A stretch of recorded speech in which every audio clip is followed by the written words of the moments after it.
My son-in-law stood at the head of the conference table like a man who had just been handed the keys to a kingdom he'd never actually earned. 34 years old, fresh off a management consulting certificate he'd framed and hung in the break room before his second week was even finished. He pointed at me across the room, in front of 11 technicians, 4 office staff, and my assistant of 9 years, and said, "Marcus, you're a relic. We're moving in a new direction, and that direction doesn't include you." Just like that. 16 years. Gone before the coffee finished brewing. My name is Marcus Webb. I'm 54 years old, and until that Tuesday morning in September, I was the operations director for Hartwell Mechanical Services, a regional HVAC and commercial refrigeration company that my father-in-law's best friend had built from a single service van into a $22 million operation. I want to be clear about something before I go any further. I wasn't some untouchable genius.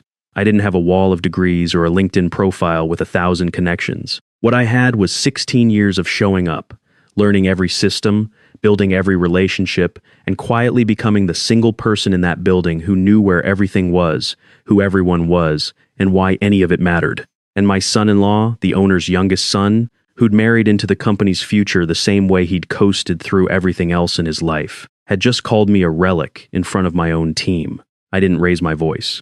I didn't flip the table. I stood up, adjusted my jacket, and looked at him the way you look at someone who's just knocked over a gas lamp in a room full of sawdust. Then I unclipped the badge from my belt, the one with my photo, and the word operations printed in block letters, and slid it across the conference table. "Good luck," I said. I meant it more than he understood. Here's what nobody in that room knew about me. Not really. They knew Marcus, the guy who handled the schedule and took calls from irritated facility managers at 7 in the morning. They knew me as the person who somehow always had the right vendor's number or remembered that a particular client's secondary contact preferred texts over emails.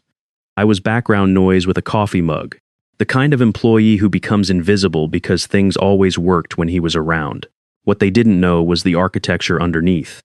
When I drove home that morning, I sat at my kitchen table for a long time before I did anything else. My wife asked me once if I was okay, and I told her yes, and I meant that too, because the quiet I felt wasn't despair. It was the particular stillness that comes when you've already done everything you were supposed to do, and now you're just waiting for everyone else to catch up to the consequences. I walked to the hall closet and pulled out a gray 3-ring binder I'd kept updated for years, not for any dramatic purpose. In my industry, documentation is survival. Municipal inspection records, liability insurance certifications, contractor licensing portfolios, vendor authorization letters, all of it organized by category, all of it with my name on it as the primary authorized contact. Not because I wanted to be a bottleneck, because in commercial HVAC work, when an inspector shows up and somebody needs to sign something, you need one name that every agency, every vendor, and every client has in their system. That name was mine. I'd actually tried to change that twice. 2 years before, I'd written a formal proposal to cross-train my assistant and bring on a secondary compliance coordinator. I'd laid out the risk clearly, single point of failure, key man dependency, the whole picture. My son-in-law's predecessor, the actual operations VP who'd retired, had approved it. My son-in-law had shelved it in his first month, said it was redundant overhead, said the company needed to streamline, not pile on. I'm telling you this because the comment I knew people would eventually make, well, whose fault is that structure anyway, is fair. I thought about that on the drive home, and the honest answer is, I tried to fix it. The people above me decided it wasn't worth fixing. That's not an excuse. It's just the truth. I made myself lunch, read through the binder once, and then I waited. I didn't have to wait long. The first call came at 3:47 that afternoon. It was the account manager from our primary refrigerant supplier, a man named Gerald, who I'd been working with for 11 years. Gerald had a soft voice and a way of delivering bad news like he was genuinely sorry about it, which made it worse somehow. "Marcus, I'm not sure if you know what's happening over there today, but we've been getting bounced around for the last 2 hours. Someone tried to place a bulk refrigerant order about an hour ago and our system flagged it. Your authorization code isn't active anymore, and we don't have another verified contact on the account." I told him, as simply as I could, that I no longer worked for Hartwell Mechanical. The silence on his end lasted about 4 seconds. "Well, okay, I need you to know that the account is now frozen pending re-verification. Whoever they send over to sort this out is going to need to go through the full vendor credentialing process. That's about 4 to 6 weeks on our end. I told him I understood, and that he'd want to call Hartwell directly and ask for my son-in-law. Is he listed anywhere in our system? He was not. Gerald sighed the way people sigh when they've seen this exact situation before. I'll reach out. Marcus, just for what it's worth, you were one of the best accounts I managed. Whoever let you go made a real interesting decision. I thanked him and wrote the call down in my notepad. Not for revenge. For documentation. Old habits. The second call came from a woman named Patricia, who ran the licensing compliance office at the city's mechanical contractor board. Patricia had the energy of someone who had been doing the same important job for 20 years and had absolutely no patience for people who didn't understand why her job was important. Mr. Webb, I'm calling because we received an unusual request this afternoon. Someone from Hartwell Mechanical called asking to update the primary contractor contact on your municipal licensing files. The issue is that the person they're trying to substitute doesn't hold a Class B mechanical contractor's license, and our files show you as the active license holder listed under their operating permit. I let her finish. Without a licensed contractor of record on file, Hartwell can't legally pull permits for new commercial installations. They also can't pass final inspection on any jobs currently in progress. We have, she paused to look at something, 9 active job sites under your license number right now. 9 job sites. Frozen. I told Patricia that I'd been terminated that morning, that I hadn't been given any transition period, and that I was happy to cooperate with any formal process she needed to initiate a license transfer. A proper transfer with documentation typically takes 30 days, she said, and it requires the outgoing licensee to sign off. If there's any dispute or gap in the process, we have to issue a stop work advisory to all active permits. I wrote that down too. The third call was the one that told me the full shape of what was coming. My former assistant, a woman I'll call Diane, because she did nothing wrong and I'm not going to make her life harder, called me from her personal cell phone around 5 p.m. Her voice was tight in the way voices get when someone has been holding it together all day and is about 10 minutes from not holding it together anymore. Marcus, I don't know what's happening. He's been on the phone with 3 different software vendors trying to get passwords reset, and none of them will talk to him because he's not in any of the accounts. The dispatch system is locked out. Nobody can access the technician's schedule for tomorrow. The refrigerant tracking software is asking for a dual authentication that he doesn't have the second code for. And the night answering service called because they can't find the updated protocol sheet for emergency calls. I asked her to take a breath. He told everyone you were just a manager and that it would be easy to replace you, she said. Marcus, I've been here 8 years. I've watched what you actually do. I told her she was right, that she knew more than she'd been given credit for, and that she should write down everything she was seeing tonight because she was going to need that record. Then I hung up and sat in the quiet of my kitchen again. I want to stop here and say something about what I was feeling, because I think people expect this part of the story to be triumphant, like I was sitting there rubbing my hands together, watching the dominoes fall. I wasn't.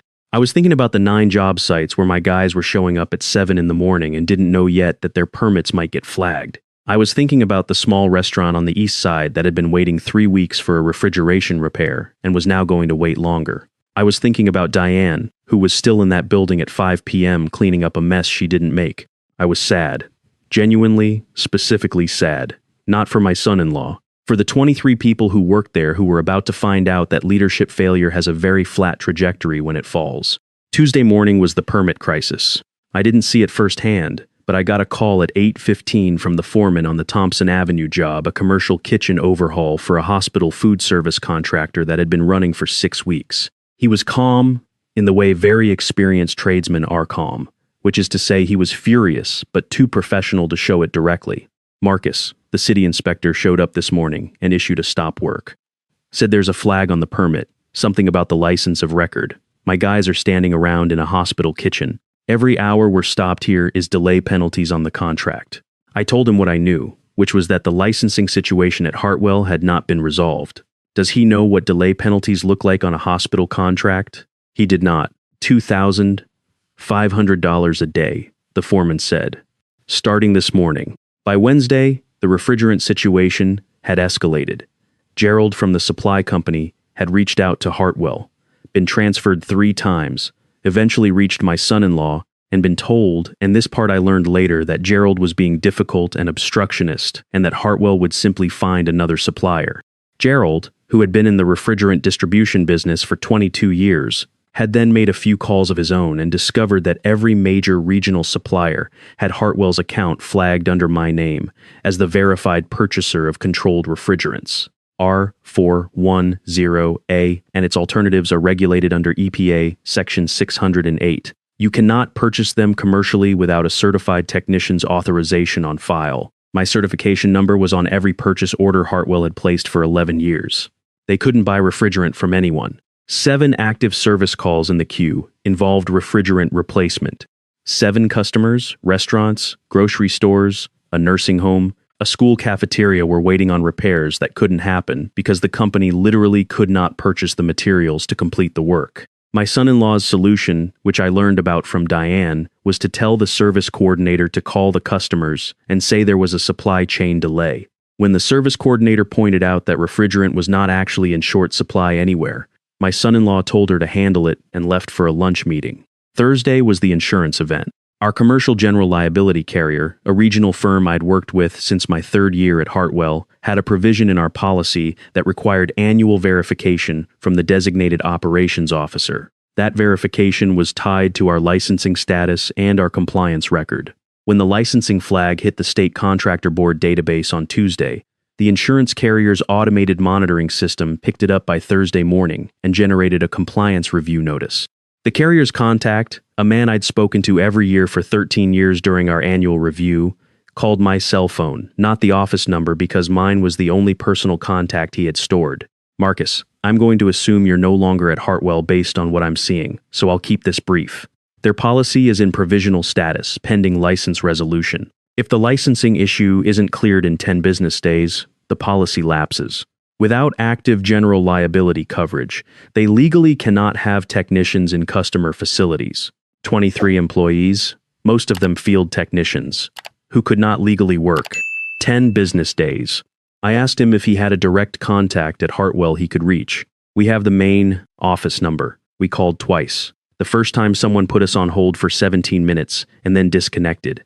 The second time, a young man told us to email the general inbox. I thanked him and wrote it down. Friday afternoon, the owner called me. I hadn't expected it to be so soon. The owner was a man I'd known for 16 years, my father-in-law's college roommate, the man who'd hired me when I was 38 with nothing but a Class B license and a reputation for not missing deadlines. He was 71 years old and had stepped back from daily operations 2 years earlier when his health had made the pace difficult. He'd trusted his son to not drive the car into a ditch. His voice, when he called me, was the voice of a man who has just been handed a situation assessment and found it considerably worse than he had imagined. Marcus, are you willing to talk? I said I was. I'm going to ask you to be honest with me, and I'm going to be honest with you. Can we do that? We always could, I said. He asked me to walk him through what was broken. Not what his son had done, he said. He already had that picture, and it wasn't a pretty one. Just the operational reality. What was fixable, what the timeline looked like, and what it would cost to remediate. I told him about the licensing situation. 30 days minimum for a proper transfer. Stop work on 9 active permits. Delay penalties accumulating. I told him about the refrigerant supply chain and EPA certification requirements. I told him about the insurance provisional status and the 10-day clock. I told him about the software systems that were locked to my credentials and would require vendor-by-vendor reauthorization. He was quiet for a long time. In your professional assessment, what does this cost if we fix it now versus if we wait another 2 weeks? If you start the remediation process Monday with a licensed contractor of record in place, you're looking at 30 to 60 days of disruption and somewhere between $40,000 and $80,000 in penalties, fees, and expedited licensing costs. If you wait 2 weeks, you add the insurance lapse, which means your technicians can't work, and you're looking at potential contract terminations for non-performance. The hospital job alone carries a $75,000 non-performance clause. The silence stretched. What if I asked you to come back? I'd been expecting that question too. I can't do that, I said. I'll make it worth your while, Marcus, whatever it takes, you name it. I thought about how to say what I needed to say in a way that was honest without being cruel. The owner was not a bad man. He'd made a mistake that a lot of family business owners make. He'd assumed that loyalty to his son and loyalty to his company were the same thing, when they'd stopped being the same thing about 18 months ago. The problem isn't the title or the salary, I told him. The problem is that I spent 2 years trying to build the systems that would make me replaceable. I wrote the proposal. I outlined the cross-training plan. I asked, in writing, for a secondary compliance coordinator. The answer was always no, because the answer was always whatever your son wanted, and he didn't want to hear that the company had a structural vulnerability. I can't go back to an environment where the person above me has the authority to make that decision again. He didn't argue. That told me he already knew. I need you to consider one option, he said. Not employment, a consulting contract. Transition work. Help us get back to operational status and set up the structure properly this time. Name your rate. I told him I would think about it over the weekend. What I actually did over the weekend was file the paperwork for web mechanical consulting, business license, professional liability insurance, a simple one-page website with my certifications listed. Nothing elaborate, just a door, open for business. By the following Monday, before I had even decided what to do about the owner's offer, I had 2 phone calls from former vendors who had heard, because word travels in this industry the way it travels in any industry, where relationships are the actual product, that I was independent. Gerald called first. Marcus, I've got 4 clients right now who are terrified about their compliance status after the Hartwell situation. They want someone to come in and do a licensing and vendor authorization audit. Are you taking clients? I told him I was. Patricia from the contractor board called second, which surprised me because that was unusual. But she explained that 3 other small mechanical contractors had reached out to her office in the last week with questions about keyman dependency and their licensing structures, all of them apparently spooked by what had happened to Hartwell. She wanted to know if I'd be willing to do an educational session for the Regional Contractor Association. I told her I'd be happy to. By Wednesday, I had signed agreements with 2 companies and a third under discussion. By Friday, I had been asked to provide the owner a formal consulting proposal for the Hartwell remediation project, not as a returning employee, but as an outside contractor with a defined scope of work, a fixed fee, and a 30-day engagement limit. I submitted it at my full consulting rate, which was considerably more per hour than I had ever made as their employee. They signed it the same afternoon. I want to say one more thing about my son-in-law, because the easiest version of this story makes him into a cartoonish villain, and I don't think that's entirely fair. He was young. He was given authority he hadn't earned and hadn't prepared for. He had been told, probably his whole life, that confidence was a substitute for competence, and nobody had ever put him in a situation where that trade didn't work. He had fired me because he needed to prove he was in charge, and the most visible way to prove you're in charge is to move the biggest piece on the board. What he didn't know, what nobody ever teaches in the management certificate programs, is that the biggest piece isn't always the loudest one. Sometimes it's the one that's been quietly holding the weight that nobody else was willing to pick up. He resigned from the company 6 weeks after my termination. I heard, through someone I trusted, that the experience had shaken him genuinely, not in a broken way, but in the way that good lessons shake you when they finally land. I hope that's true. I'm not carrying any anger about it. I've got too much work to do. The Hartwell remediation took 26 days. I went in, documented everything, transferred every authorization properly, set up the dual signatory structure I'd proposed 2 years earlier, and trained 2 people who should have been trained 2 years earlier. The company stabilized. They lost the hospital contract permanently. That penalty clause was not negotiable, but they kept the rest of their client base, resolved the insurance situation with 4 days to spare, and got their permits back in order. The owner thanked me on the last day of the engagement. We shook hands in the parking lot, standing next to the service van fleet that I'd watched grow from 4 vehicles to 18 over the course of my time there. I should have listened to you about the cross-training, he said. Yes, I said, you should have. There wasn't much else to add to that. I've been running web mechanical consulting for 8 months now. I've got 6 active client relationships, a part-time assistant who I am actively cross-training in every function of the business, and a waiting list that I'm not entirely sure what to do with yet. The office is small, a converted room in a commercial suite downtown. Nothing fancy, but the window faces east, which means I get good light in the morning when I'm reviewing contracts. Last month, the owner's administrative assistant called and left a message asking if I had capacity to take on Hartwell as an ongoing compliance client. Apparently, they'd been managing without outside support and had hit a rough patch with a new municipal inspection requirement. I listened to the message twice.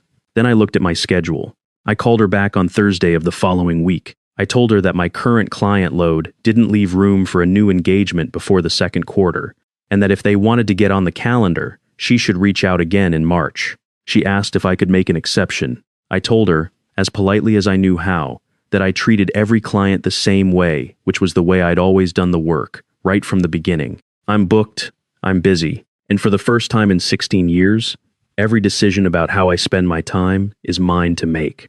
Some things take a while to be worth what they cost. This one was worth every bit of it. They say just forget. Move on like it's easy. But forgetting you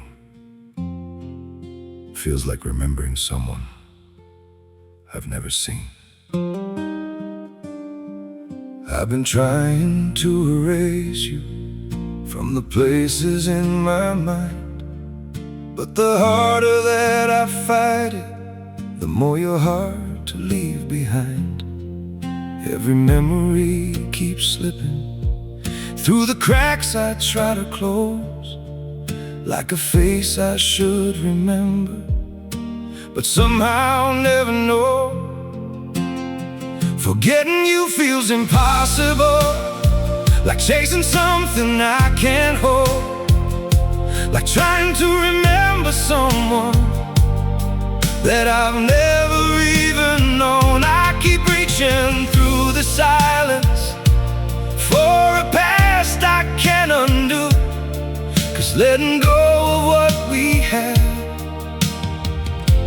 feels like losing something true.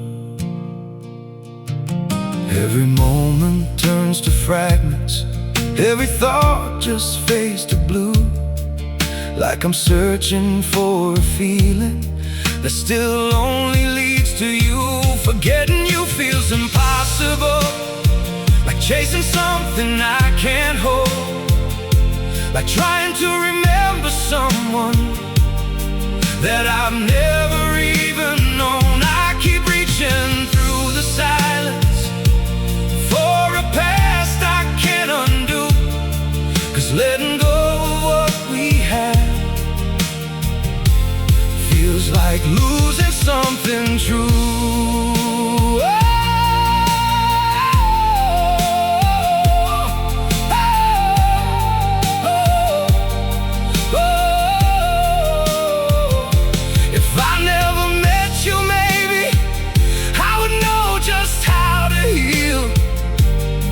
But now every empty moment still reminds me what is real. Forgetting you feels impossible, like chasing something I can't hold, like trying to remember someone that I've never even known. I keep reaching through the silence for a past I can't undo, 'cause letting go of what we had feels like losing something true.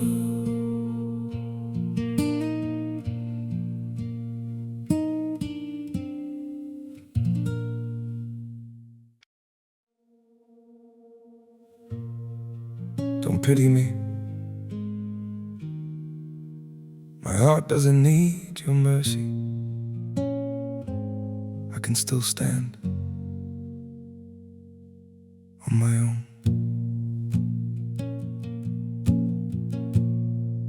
I was broken by your leaving, fell deeper than I thought I would, but pain has taught me how to heal now and survive what once I couldn't. You don't have to look back sadly, don't reach out with guilty hands.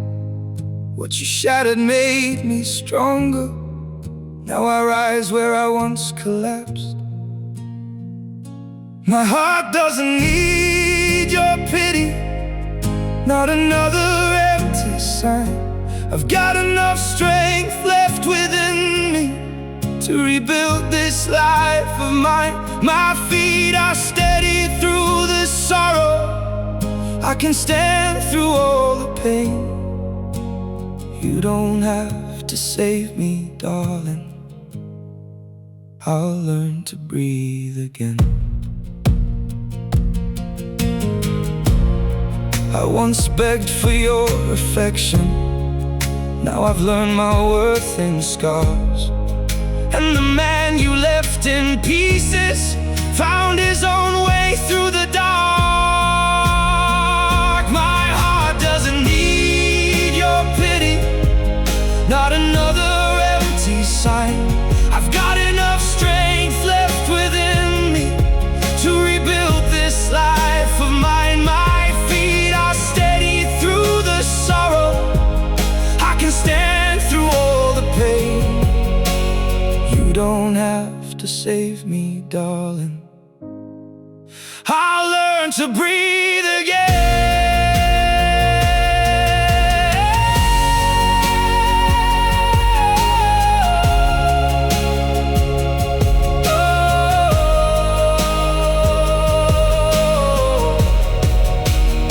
So keep your sympathy behind you, I don't need what's left undone. Sometimes losing who once broke you is how healing has begun. My heart doesn't need your pity, not another empty sign.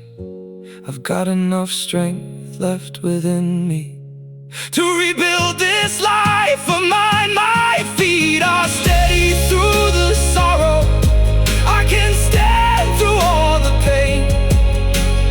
You don't have to save me, darling, I'll rise alone again.